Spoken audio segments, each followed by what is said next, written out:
إن الحمد لله نحمده ونستعينه ونستغفره ونعوذ بالله من شرور أنفسنا ومن سيئات أعمالنا من يهده الله فلا مضل له ومن يضلل فلا هادي له وأشهد أن لا إله إلا الله وحده لا شريك له وأشهد أن محمدًا عبده ورسوله يا أيها الذين آمنوا اتقوا الله حق تقاته ولا تموتن إلا وأنتم مسلمون يا أيها الناس اتقوا ربكم الذي خلقكم من نفس واحدة وخلق منها زوجها وبث منهما رجالا كثيرا ونساء واتقوا الله الذي تساءلون به والأرحام إن الله كان عليكم رقيبا يا أيها الذين آمنوا اتقوا الله وقولوا قولا سديدا يصلح لكم أعمالكم ويغفر لكم ذنوبكم ومن يطع الله ورسوله فقد فاز فوزا عظيما أما بعد فإن خير الحديث كتاب الله وخير الهدي هدي محمد صلى الله عليه وسلم وشر الأمور محدثاتها وكل محدثة بدعة وكل بدعة ضلالة وكل ضلالة في النار وقد قال الله تبارك وتعالى في الكتاب العظيم فأعوذ بالله من الشيطان الرجيم بسم الله الرحمن الرحيم يا أيها الذين آمنوا قوا أنفسكم وأهليكم نارا وقودها الناس والحجارة رب اشرح لي صدري ويسر لي أمري واحلل عقدة من لساني يفقهوا قولي سبحانك لا علم لنا إلا ما علمتنا إنك أنت العليم الحكيم. برادران اسلام، محترم بزرگوں، عزیز نوجوان ساتھیوں، اس دنیا میں ایک مومن اور مسلم جو زندگی گزارتا ہے وہ اپنی زندگی میں صرف کسی بات کی خواہش رکھتا ہے کہ وہ اس زندگی میں کوئی ایسا عمل انجام دے جس سے اسے اپنے رب کا تقرب حاصل ہو، اللہ رب العالمین کی رضا اور خوشنودی حاصل ہو جائے، اور اللہ رب العالمین کی رضا اور خوشنودی کے حاصل ہونے کی وجہ سے اللہ تبارک و تعالیٰ کا قیامت کے دن اسے جنت میں داخلہ عطا فرمائے، اور ہر ایسے اعمال بد سے اجتناب کرنے کی کوشش کرتا ہے جس پر عمل کرنے کی وجہ سے اللہ رب العالمین کی ناراضگی حاصل ہو، اور اس کی وجہ سے اللہ تبارک و تعالیٰ کا قیامت کے دن اسے جہنم میں جگہ عطا فرما دے، ایسے تمام اعمال بد سے بچنے کی ہر ممکن کوشش کرتا ہے۔ بزرگوں اور ساتھیوں، غالباً گزشتہ دو جمعہ قبل میں نے ایک موضوع جنت میں لے جانے والے اعمال پر گفتگو کرتے ہوئے چند اعمال کا تذکرہ میں نے آپ کے سامنے کیا تھا کہ کچھ ایسے اعمال ہیں جنہیں کرنے کی وجہ سے اللہ تبارک و تعالی جنت میں داخلہ عطا فرمائے گا۔ ٹھیک اسی کے بالمقابل قرآن و سنت میں کچھ ایسے اعمال بد کا بھی تذکرہ ملتا ہے جس پر عمل کرنے کی وجہ سے اللہ تبارک و تعالی ایسے انسان کو جہنم میں داخل کر دے گا۔ لہذا اس دنیا کے اندر ہمیں ایسے تمام اعمال بد سے بچنا چاہیے، دور رہنا چاہیے، کہیں ایسا نہ ہو کہ ایسی بدعملی کے ہم شکار ہو جائے کہ کل قیامت کے دن ہمیں رسوائی حاصل ہو، ذلت حاصل ہو، اور جہنم جس کو اللہ رب العالمین نے تیار کیا ہے کافروں کے لیے اور ان لوگوں کے لیے جو نافرمان ہیں، یا جو بدعمال لوگ ہیں ایسے لوگوں کے لیے تیار کیا ہے. کہیں ایسا نہ ہو کہ ہم ایسے اعمال بد کو انجام دے دیں کہ ہمارا بھی ٹھکانہ وہی ہو جائے. اللہ ہم سب کو محفوظ رکھے.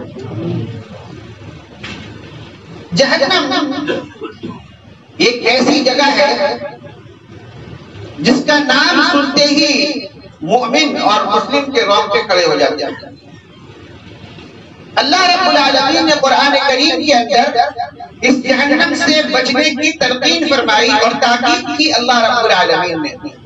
چنانچہ اللہ تبارک و تعالیٰ قرآن کریم میں ارشاد فرماتا ہے یا ایھا الذین آمنوا قوا انفسکم واہلیکم نارا. اے ایمان والو اپنے آپ کو اور اپنے اہل و عیال کو آگ سے بچاؤ. اللہ رب العالمین نے آگ سے بچنے کی تلقین فرمائی اور اللہ رب العالمین نے فرمایا وہ آگ کو اللہ تبارک و تعالیٰ جلائے گا جو جہنم کی آگ ہے. اس آگ کی کیفیت کے بارے میں اللہ رب العالمین نے فرمایا کہ اس آگ کو بھڑکانے کے لیے, اس آگ کے شعلے کو بلند کرنے کے لیے, اس آگ کو مزید بھڑکانے کے لیے جس چیز کا استعمال اللہ رب العالمین کرے گا وہ انسان ہوں گے اور پتھر ہوں گے. اس دنیا کے اندر اب آگ کو بھڑکانے کے لیے لکڑی کا استعمال کرتے, تیل کا استعمال کرتے ہیں. ان چیزوں سے ہم آگ کو بھڑکاتے ہیں, اس کے شعلے کو بلند کرتے ہیں. اللہ تبارک و تعالیٰ فرماتا ہے کل قیامت کے دن جہنم کی آگ کو جس چیز سے اللہ رب العالمین بھڑکائے گا وہ انسان ہوں گے اور پتھر ہوں گے. وقودها الناس والحجارہ. انسان اور پتھر اس کے ایندھن بنیں گے, اس آگ کو بھڑکانے کا ذریعہ بنیں گے. اللہ رب العالمین نے قرآن کریم کی سورہ مرسلات میں جہنم کی آگ کی کیفیت کو اللہ رب العالمین نے فرمایا. اللہ نے فرمایا انہا ترمی بشرر کالقصر. اللہ رب العالمین نے فرمایا کہ جہنم کی آگ جو بھڑکائی جائے گی, جہنم کی آگ کی چنگاری, وہ چنگاری کیسی ہوگی؟ اللہ نے فرمایا کالقصر. محلات جیسے بڑے بڑے محل ہوتے, بڑی بڑی جو عمارتیں ہوتی ہیں ان محل اور ان عمارتوں جیسی بڑے بڑے جو محل ہوتے ہیں ان بڑے بڑے محل کی طرح کل جہنم کی آگ کی ایک چنگاری ہوگی. انہا ترمی بشرر کالقصر. اللہ رب العالمین نے جہنم کی آگ کی کیفیت کو بیان فرمایا. پڑھیں قرآن کریم. اللہ تبارک و تعالیٰ نے فرمایا کلا انہا لظی نزاعۃ للشوی تدعو من ادبر وتولی وجمع فاوعی. اللہ رب العالمین نے جہنم کی آگ کی کیفیت کو بیان فرمایا کلا انہا لظی. ہرگز نہیں, یقیناً وہ ایک شعلہ والی آگ ہوگی, ایک شعلہ والی آگ ہوگی. اور اسی کے بعد اللہ نے فرمایا نزاعۃ للشوی, جو منہ اور سر کی بال کو کھینچ کر لائے گی. یہ ایسی آگ اللہ رب العالمین نے جلائی ہے, اس کی کیفیت کو اللہ تبارک و تعالیٰ بیان فرما رہا ہے تدعو من ادبر وتولی. اور وہ آگ پکارے گی اپنی جانب اس کو, ہر وہ شخص کو جو اس دنیا کے اندر اپنے پیٹ پھیرتا تھا, اکڑتا تھا یا منہ پھیرتا تھا یا انکار کرتا تھا اس چیز سے. اللہ تبارک و تعالیٰ فرماتا ہے یہ آگ ایسے تمام لوگوں کو اپنے پاس بلائے گی. اور اس آگ میں کون لوگ ڈالے جائیں گے؟ اللہ رب العالمین نے فرمایا وَجَمَعَ فَأَوْعَى. وہ انسان ہوگا جو دنیا کے اندر اپنے مال کو جمع کر کے رکھتا تھا, اپنے مال کو جمع کرتا تھا, بار بار اسے گنتا تھا, گن کر سمیٹ کر اسے رکھتا تھا, اپنے مال کو اللہ رب العالمین کے راستے میں خرچ نہیں کرتا تھا. اللہ رب العالمین نے فرمایا یہ تمام لوگ اس آگ کے ایندھن بنیں گے, اس آگ میں ڈالے جائیں گے. تو میرے بھائیو جہنم کی کیفیات کو اللہ رب العالمین نے بیان فرمایا ہے. اللہ تبارک و تعالیٰ سے دعا ہے کہ اللہ رب العالمین جملہ مسلمانوں کو جہنم کے ہولناکیوں سے محفوظ رکھے. بزرگوں اور ساتھیوں, یہ آگ جو بھڑکائی اللہ رب العالمین نے, یہ آگ کو تیار کیا اللہ رب العالمین نے, اس آگ میں جانے والے کون لوگ ہوں گے؟ اس دنیا کے اندر ایسے کون سے لوگ ہیں اور ایسا کون سا عمل ہے جس کے کرنے کی وجہ سے اللہ تبارک و تعالیٰ اسے جہنم میں ڈال دے گا؟ وہ کون سے اعمال ہیں؟ آئیے مختصر سے وقت میں چند اعمال کا تذکرہ میں آپ کے سامنے کروں گا انشاءاللہ تعالی۔ سب سے پہلا عمل یا گناہ جسے ہم کہیں گے وہ ہے شرک۔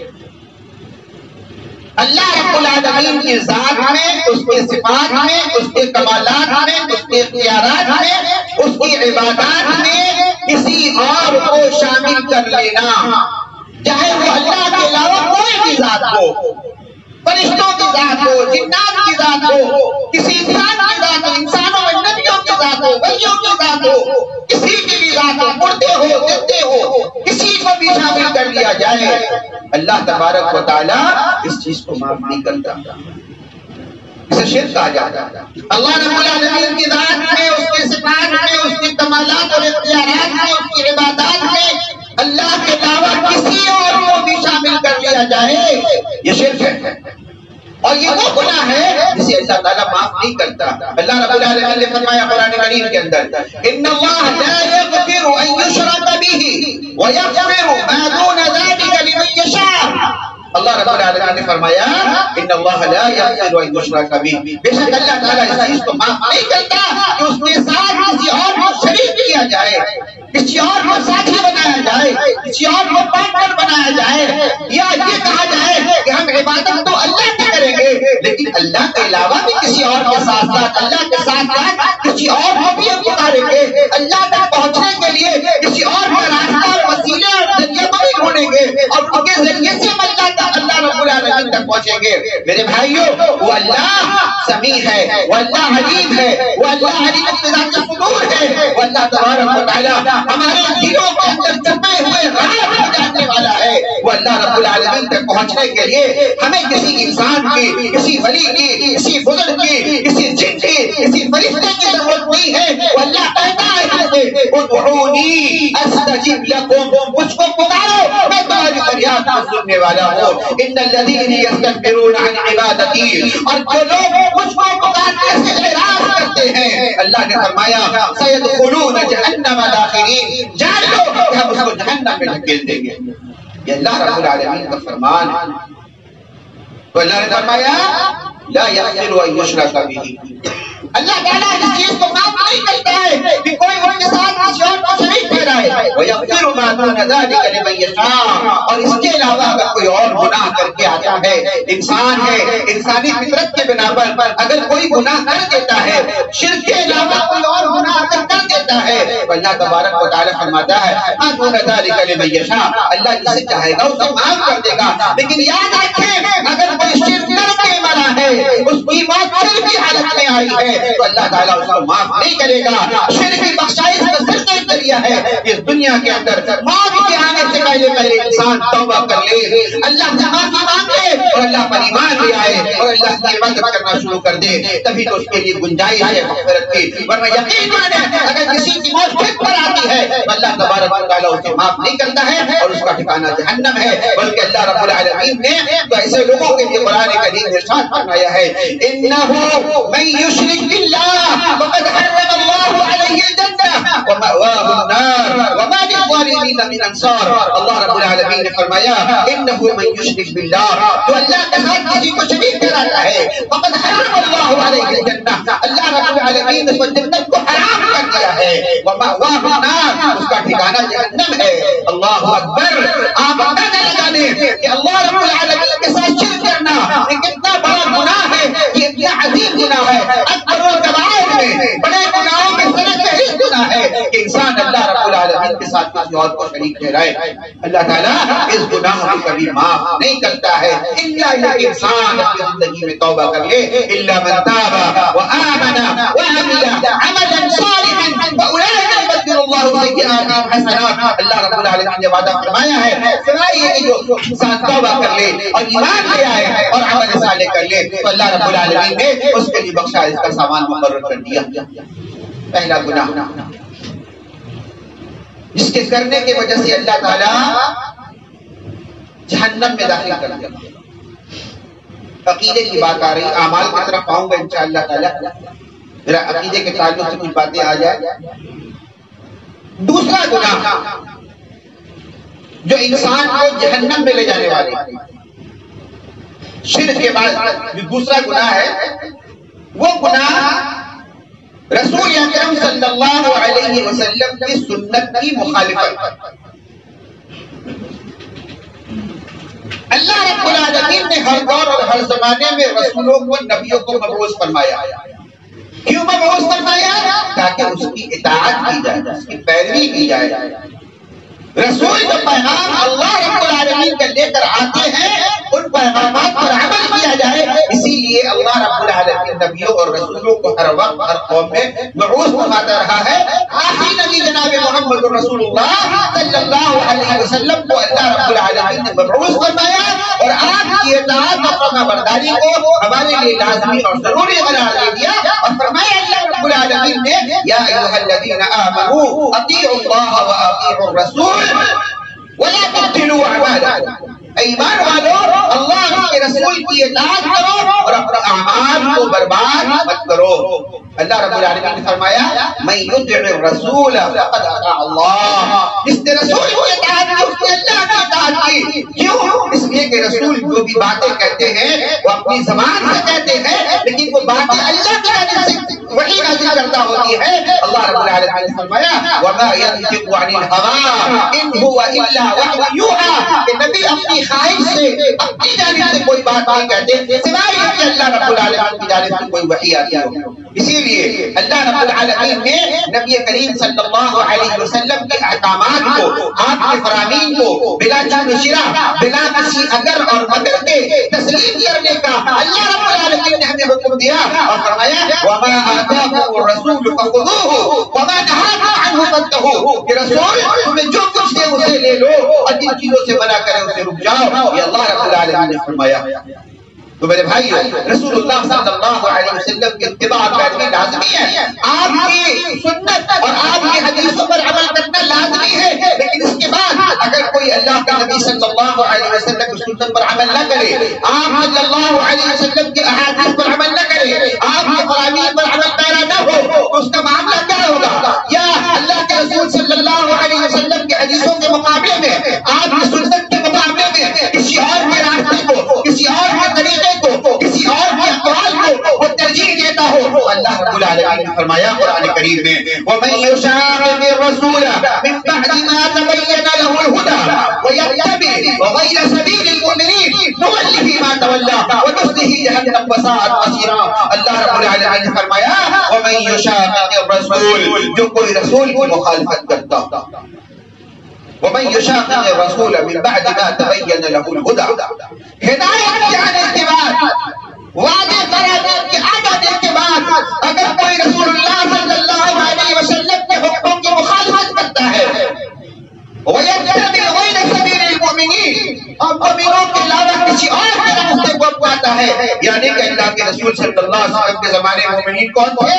صحابہ کرام تھے، ابو بکر تھے، عمر تھے، عثمان تھے، علی تھے، طلحہ تھے، زبیر تھے. یہ حضرات تھے. یہ صحابہ کرام کے راستے کو، ان کے منہج کو چھوڑ کر اگر کوئی اور منہج، کوئی اور کوئی راستہ اختیار کرتا ہے تو اللہ رب العالمین نے فرمایا نُوَلِّهِ مَا تَوَلَّىٰ، ہم اسے اسی طرف لوٹا دیتے ہیں جس طرف وہ جانا چاہتا ہے. جاؤ اپنی دنیا میں مگن رہو، اپنے بچرداری میں مگن رہو، اپنی خوش فہمی میں مگن رہو. پڑھو حالات سے پہلے درود، اب کہو کہ یہ اسلام ہے. پڑھو یہ اب ایسے ایسی بدعتوں کو اور خرافات کو انجام دو اور سوچو کہ یہی اسلام ہے. اسی دنیا میں پڑے رہو. اللہ نے فرمایا نُوَلِّهِ مَا تَوَلَّىٰ، ہم اسے اسی طرف لوٹا دیتے ہیں جس طرف وہ لوٹنا چاہتا ہے. اس کے بعد کیا ہوگا؟ اللہ نے فرمایا وَنُصْلِهِ جَهَنَّمَ، اور اس کا ٹھکانہ جہنم ہوگا. وَسَاءَتْ مَصِيرًا، اور یہ بہت ہی برا ٹھکانہ. سنت کے مقابلے میں جو عمل ہو، سنت کی مخالفت کرتے ہوئے جو عمل ہو اسے بدعت کہا جاتا ہے. وہ بدعت ہے اور بدعت گمراہی ہے. جیسا کہ نبی کریم صلی اللہ علیہ وسلم اپنے ہر خطبے میں ارشاد فرمایا کرتے تھے فَإِنَّ كُلَّ مُحْدَثَةٍ بِدْعَةٌ وَكُلُّ بِدْعَةٍ ضَلَالَةٌ وَكُلُّ ضَلَالَةٍ فِي النَّارِ. نبی صلی اللہ علیہ وسلم فرماتے تھے کہ دین کے اندر قرآن و سنت پر عمل کرنے کے بعد، قرآن و سنت کو چھوڑ کر اگر کوئی نیا طریقہ اپنا لیا تو ہر نئی چیز کو محمد رسول اللہ صلی اللہ علیہ وسلم نے بدعت قرار دیا اور فرمایا وَكُلُّ بِدْعَةٍ ضلالہ، ہر بدعت گمراہی ہے، وکل ضلالۃ فی النار، اور ہر گمراہی انسان کو جہنم میں لے جانے والی ہے۔ نبی کریم جناب محمد رسول اللہ صلی اللہ علیہ وسلم نے سنت پر عمل کرنے کی اہمیت کو بیان فرمایا، اتباع رسول اور اطاعت رسول کی اہمیت کو بیان فرمایا۔ چنانچہ اللہ کے رسول صلی اللہ علیہ وسلم نے فرمایا، صحیح مسلم کی روایت، من اطاعنی دخل الجنہ ومن عصانی دخل النار۔ اللہ کے نبی صلی اللہ علیہ وسلم نے ارشاد فرمایا، جو شخص میری اطاعت کرتا ہے، یعنی محمد رسول اللہ صلی اللہ علیہ وسلم کی پیروی کرتا ہے، نمازوں میں پیروی، روزے میں پیروی، حج میں پیروی، دیگر معاملات میں پیروی، کاروبار میں پیروی اور زندگی کے تمام تر معاملات ہیں، اگر کوئی محمد رسول اللہ صلی اللہ علیہ وسلم کی پیروی کرتا ہے، آپ کی اطاعت کرتا ہے، تو اللہ کے رسول نے فرمایا دخل الجنہ، وہ جنت میں داخل ہوگا۔ ومن عصانی، جو انکار کرتا ہے، جو میری باتوں کو اعراض کرتا ہے، جو میرے طریقے کو نہیں لیتا ہے، اللہ کے نبی نے فرمایا دخل النار، وہ جہنم میں داخل ہوگا۔ یہ جہنم میں لے جانے والے اعمال ہیں میرے بھائیوں، اللہ رب العالمین کے ساتھ کسی اور کو شریک کر دینا، یہ جہنم میں لے جانے والے اعمال میں سے ہے۔ نبی کریم صلی اللہ علیہ وسلم سنت پر عمل نہ کر کے من چاہے طریقے میں اختیار کر لینا، یہ اللہ کے رسول صلی اللہ علیہ وسلم سنت کی مخالفت ہے، اور ترک سنت کی جو سزا ہے وہ سزا یہ ہے کہ اللہ تبارک و تعالی جہنم میں ڈال جائے، سوائے یہ کہ انسان توبہ کر لے۔ لیکن میرے بھائیوں، حقیقت یہ بھی ہے کہ بدعتیوں کو توبہ بہت کم نصیب ہوا کرتی ہے۔ کیونکہ جو بدعتی حضرات ہوتے ہیں وہ اس ظلم میں مبتلا ہوتے ہیں کہ ہم جو عمل کر رہے ہیں یہ اللہ رب العالمین کے تقرب کو حاصل کرنے کا ذریعہ ہے، یہ محمد رسول اللہ صلی اللہ علیہ وسلم سے محبت کے اظہار کا ذریعہ ہے، یہ محمد رسول اللہ صلی اللہ علیہ وسلم سے محبت کا طریقہ ہے۔ اور اسی وہم میں، اسی ظلم میں انسان مبتلا ہو کر انسان مر جاتا ہے، قبر میں چلا جاتا ہے، بدعت کرتے کرتے مر جاتا ہے۔ میرے بھائیوں، یہ زندگی کے اندر ضرورت ہے کہ مسلمانوں اپنے اعمال کو درست کرو، اپنے کردار کو درست کرو، محمد رسول اللہ صلی اللہ علیہ وسلم کے صحیح سنت پر آپ کی احادیث پر عمل کرنے کی کوشش کرو، یقین مانو اسی پر کامیابی ہے اور اس کے علاوہ کسی اور میں کامیابی نہیں ہے۔ دو باتیں آپ کے ساتھ۔ تیسرا جو عمل ہے جس پر عمل کرنے والوں کو یا جس پر جمے رہنے والوں کو اللہ تبارک و تعالی جہنم میں جگہ عطا فرمائے، وہ کون لوگ ہیں؟ نمازوں میں غفلت اور سستی کرنے والے لوگ، یا یوں کہیے جو بے نمازی۔ آپ کو پتا ہے ارکان اسلام میں توحید کے اقرار کے بعد جو سب سے پہلا رکن ہے وہ ہے صلاۃ۔ سب سے پہلا رکن جو ہے وہ صلاۃ، یعنی نماز کی ادائیگی، جو ہر مسلمان بالغ عقل مند پر فرض ہے روزانہ 5 اوقات میں، جس کی فرضیت کا حکم اللہ رب العالمین نے قرآن کریم میں دیا، اور نبی کریم جناب محمد رسول اللہ صلی اللہ علیہ وسلم کی احادیث مبارکہ کو اگر آپ پڑھیں گے تو ایسی بہت ساری احادیث ملیں گی، جس میں محمد رسول اللہ صلی اللہ علیہ وسلم نے نماز کی تاکید فرمائی۔ خطبے کا جو موضوع جہنم میں لے جانے والے اعمال، لہذا آئیے ہم دیکھتے ہیں کہ نماز کے چھوڑنے والے یا نماز کے نہ پڑھنے والے یا نماز کے لیے سستی برتنے والوں کے انجام کیا اللہ رب العالمین نے بیان فرمائی۔ قرآن کریم پڑھیں سورہ مدثر میں اللہ رب العالمین نے جنتیوں اور جہنمیوں کا تذکرہ فرمایا۔ قیامت کے دن حساب و کتاب کے بعد جنتی جنت میں ہوں گے، جہنمی جہنم میں ہوں گے۔ اللہ رب العالمین فرماتا ہے فی جنات یتساءلون عن المجرمین۔ اب انسان ذرا سوچتا ہے، ذرا دیکھیں آگے کیا معاملہ ہو رہا ہے، ان کے ساتھ کیا معاملہ ہو رہا ہے۔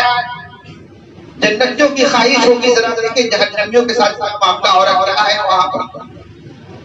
ذرا دیکھا تو کچھ لوگ ایسے ملیں گے جو جہنم میں ہیں، جو جان پہچان والے مل جائیں گے، آپ کے ساتھ اٹھنے بیٹھنے والے، آپ کے ساتھ کاروبار کرنے والے، آپ کے ساتھ سفر کرنے والے، آپ کے رشتہ دار، ایسے بہت سارے لوگوں سے ملاقات ہو جائے گی.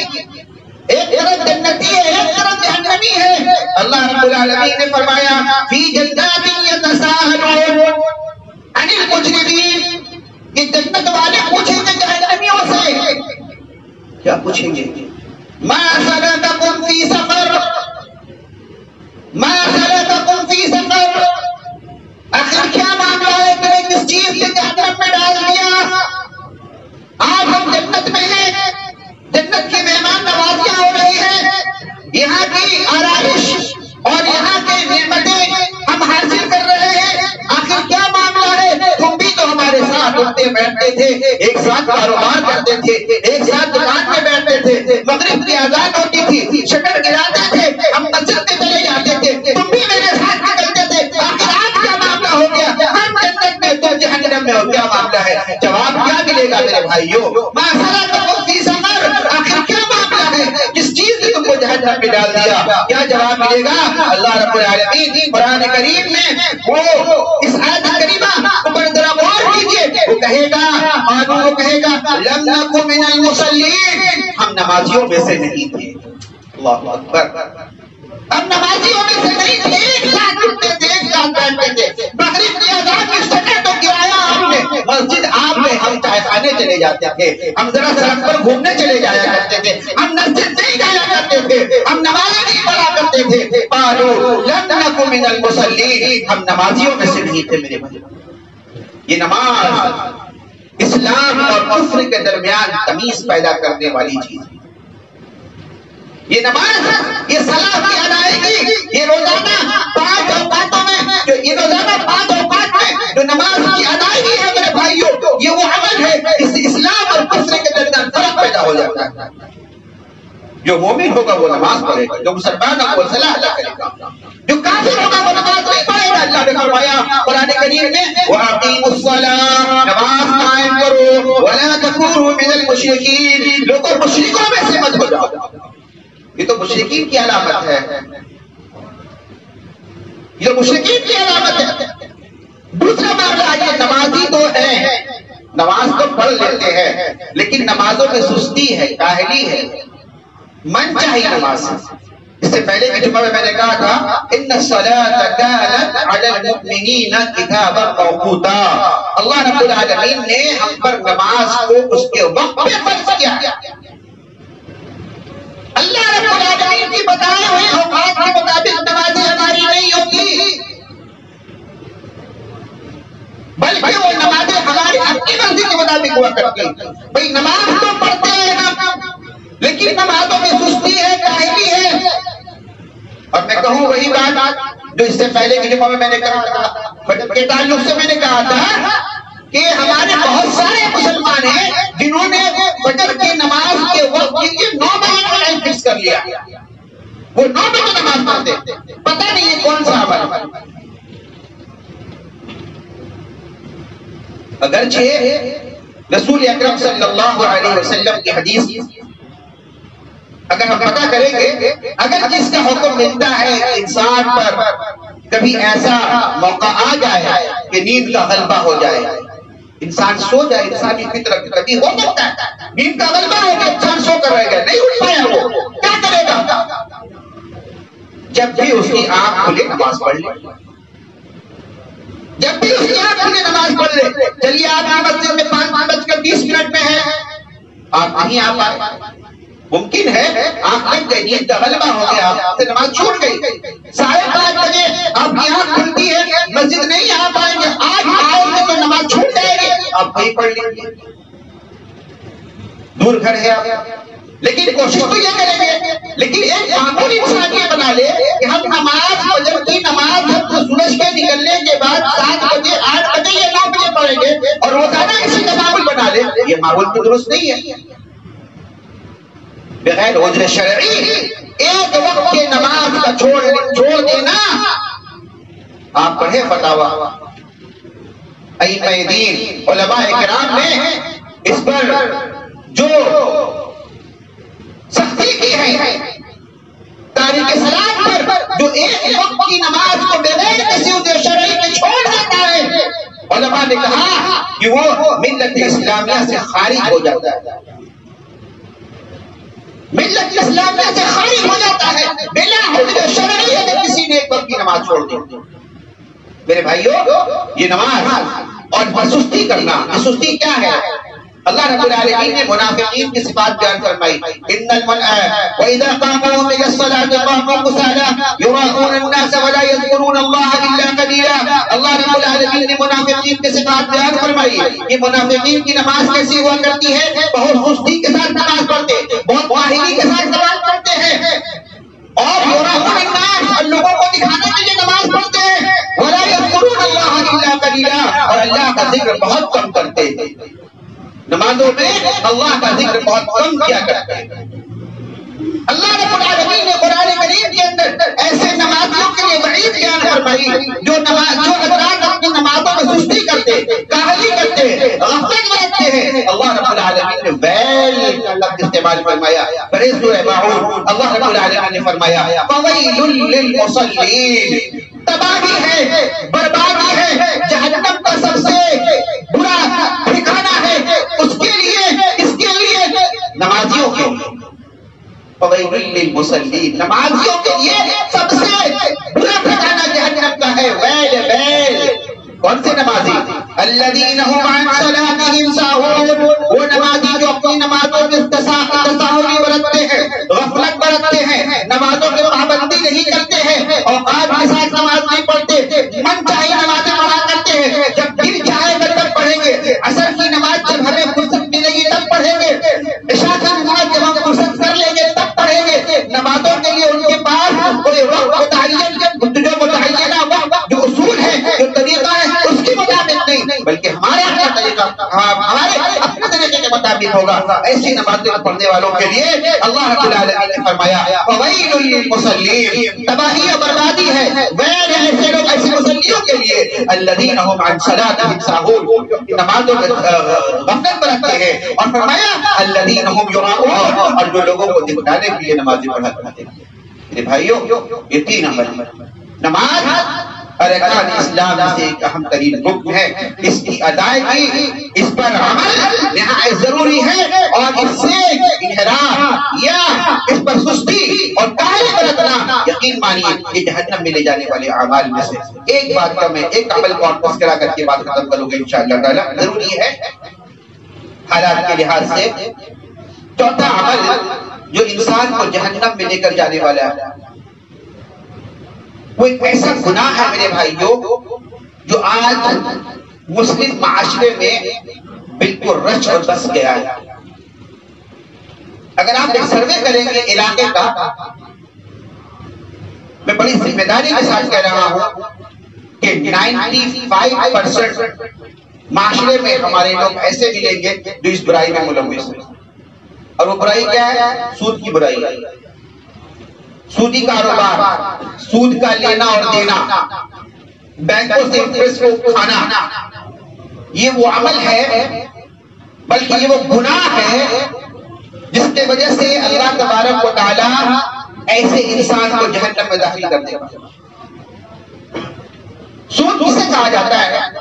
سود کہتے ہیں ایک انسان کو آپ کچھ مال دے، کچھ رقم دے، 1 لاکھ 2 لاکھ روپے دے، اس شرط پر دے جب آپ لوٹائیں گے مجھے تو اس سے اتنا زیادہ مجھے لوٹائیں گے، 10%، 5%، 6%. کاروباری ایریا میں دیکھا جاتا ہے کہ کاروباری حضرات اس پہ بڑے ملوث ہیں. بزنس کا موقع آیا جسے ہم سیزن کا ٹائم کہتے ہیں، ہمارے دکان میں مال نہیں ہے، مال پہ دکان میں مال بھرنا ہے، 50 لاکھ روپے کی ضرورت ہے، ہم مال بھریں گے جب گراہک میرے پاس آئے گا، کسٹمر میرے پاس آئے گا. مال کا ہم پیسے کہاں سے لائیں؟ دینے والا کھڑا ہے، 50 لاکھ دیجئے، کتنے %؟ لوگ لے لیتے ہیں کہ 50 لاکھ لے کر کے دکان گے تب تو پھر آج ہمارے پاس آئے گا. اس کے بعد آئے گا 6% یا 5% جیسا اس کے ساتھ معاملہ ہو. میرے بھائیوں اسی کو سود کہا جاتا ہے. اور سود کیا ہے؟ نبی کریم جناب محمد رسول اللہ صلی اللہ علیہ وسلم نے ارشاد فرمایا یہ سود کا جو گناہ ہے یہ ایسا گناہ ہے اللہ کے نبی صلی اللہ علیہ وسلم فرماتے ہیں 36 مرتبہ اگر کوئی زنا کرتا ہے اس سے بھی زیادہ گناہ سود کا لینا دینا. اسی طریقے سے نبی کریم صلی اللہ علیہ وسلم نے ارشاد فرمایا مستدرک الحاکم کی روایت صحیح روایت اللہ کے رسول صلی اللہ علیہ وسلم فرماتے ہیں کہ سود کے 73 دروازے ہیں. سود کے 73 دروازے ہیں اور ان میں سب سے ہلکا گناہ اگر کوئی گناہ ہے تو وہ گناہ یہ ہے کہ کوئی انسان اپنی سگی ماں کے ساتھ زنا کرے. استغفر اللہ. اندازہ لگا لیجیے یہ سود کی تباہی سود کی خرابی کیا ہے. کس طریقے سے رسول اللہ صلی اللہ علیہ وسلم نے سود کی غلاظت اور خرابی کو بیان فرمایا اور آج مسلم معاشرہ مسلمانوں کا معاشرہ اس برائی کا دھرنے سے گزرا. اللہ رب العالمین نے کسی گناہ کے لیے اعلان جنگ کرنے کا حکم نہیں دیا سوائے اس گناہ کے. اللہ نے فرمایا یا ایھا الذین آمنوا اتقوا اللہ وذروا ما بقی من الربا ان کنتم مؤمنین. ایمان والو اللہ رب العالمین کا تقوی اختیار کرو اور جو کچھ سود کا جو لین دین جو کاروبار جو کرتے سب کو چھوڑ دو کرو ان کنتم مؤمنین اگر تم مومن ہو. فَإِن لَمْ تَفْعَلُوا لیکن اگر تم ایسا نہیں کرتے ہو تو اللہ نے فرمایا فَأْذَنُوا بِحَرْبٍ مِّنَ اللَّهِ وَرَسُولِهِ آؤ اللہ اور اس کے رسول کے خلاف جنگ کرنے کے لیے تیار ہو. اس کی مجال ہے جو اللہ اور اس کے رسول سے جنگ کرے. یہ وہ عمل ہے جس کے مرتکبین کے لیے اللہ رب العالمین نے جہنم کی وعید سنائی. اللہ نے فرمایا قرآن کریم کے اندر الذین یأکلون الربا لا یقومون الا کما یقوم الذی یتخبطه الشیطان من المس ذلك بأنهم قالوا انما البيع مثل الربا وأحل الله البيع وحرم الربا فمن جاءه موعظة من ربه فانتهى فله ما سلف وأمره إلى الله ومن عاد فأولئك أصحاب النار هم فيها خالدون. اللہ رب العالمین نے فرمایا جو لوگ سود کھاتے ہیں سودی کاروبار کرتے ہیں لا يقومون الا كما يقوم الذي يتخبطه الشيطان من المس وہ ایسے ہیں جیسے کہ شیطان نے ان کو چھو دیا ہو. شیطان کسی کو مس کر لیتا ہے شیطان کسی پر سوار ہو جاتا ہے انسان کیسا پاگل ہو جاتا ہے کیسا بے قابو ہو جاتا ہے پاگل پن کا مظاہرہ کرتا ہے شیطان کے چھونے کے بعد. اللہ نے فرمایا ایسا ہی وہ انسان ہو جاتا ہے جو سود کا کاروبار کرتا ہے سودی مال کھاتا ہے. ذلك بأنهم قالوا انما البيع مثل الربا. اس لیے ہے وہ کہتا ہے یہ سود کیا ہے کاروبار ہی تو ہے یہ بھی تو کاروبار کا کیسا ہے یہ بھی تو بزنس ہے. ارے مولوی کو کیا معلوم کیسے کیسے کمایا جاتا ہے کسی کو سود کہتا ہے ربا کہتا ہے ارے یہ بھی تو بزنس ہے. انما البيع مثل الربا. اللہ نے فرمایا وأحل الله البيع وحرم الربا. اللہ نے بیع کو حلال کیا ہے کاروبار کو حلال کیا ہے وحرم الربا اور ربا کو حرام کیا اللہ رب العالمین نے. فمن جاءه موعظة من ربه فانتهى فله ما سلف وأمره إلى الله. اور جو کوئی موعظہ سے جانے کے بعد نصیحت سے جانے کے بعد اپنے کام کو چھوڑ دے سودی کاروبار کو چھوڑ دے اس کا معاملہ اللہ رب العالمین کے ساتھ ہے. اللہ کیسا معاملہ کرے گا اس کے ساتھ ومن عاد لیکن جو دہرائے گا اسی پر عمل کرتا رہے گا. اللہ نے فرمایا فأولئک أصحاب النار. یہ وہ جہنم والے ہیں جہنم میں رہنے والے لوگ ہیں آگ والے لوگ ہیں. اور اللہ رب العالمین نے فرمایا ہم فیہا خالدون. اس میں وہ ہمیشہ ہمیشہ رہیں گے. اللہ رب العالمین سے دعا ہے الہ العالمین ہم کل مسلمانوں کو ایسے تمام اعمال بد سے برے اعمال سے الہی ہم سب کو بچا لے جس عمل کے کرنے کی وجہ سے الہی تو ایسے لوگوں کو جہنم میں داخل کر دے گا. اللہ ایسے تمام اعمال بد سے ہمیں بچا لے. اللہ ایسے تمام گناہوں سے ایسی تمام غلطیوں سے اللہ ہم جملہ مسلمانوں کو جملہ سامعین جمعہ کو اللہ محفوظ رکھنا. الہی ہم جو بیمار ہے شفا عطا فرما. الہی ہم جو پریشان حال اور پریشانیوں کو دور فرما. الہی ہم جو مقروض ہے ان کے قرض سپردہ کرنے کی سہولیات بھی فراہم فرما. الہی جب تک میں دنیا میں زندہ رکھنا کتاب اللہ اور سنت رسول اللہ پر عمل کرتے ہوئے زندہ رکھنا. جب ہمارا خاتمہ ہو انہی جو چیزوں پر عمل کرتے ہوئے خاتمہ ہو. اقول قولی ھذا استغفر اللہ لی ولکم ولسائر المسلمین واستغفروه انه هو الغفور الرحیم. واخر دعوانا الحمد للہ رب العالمین.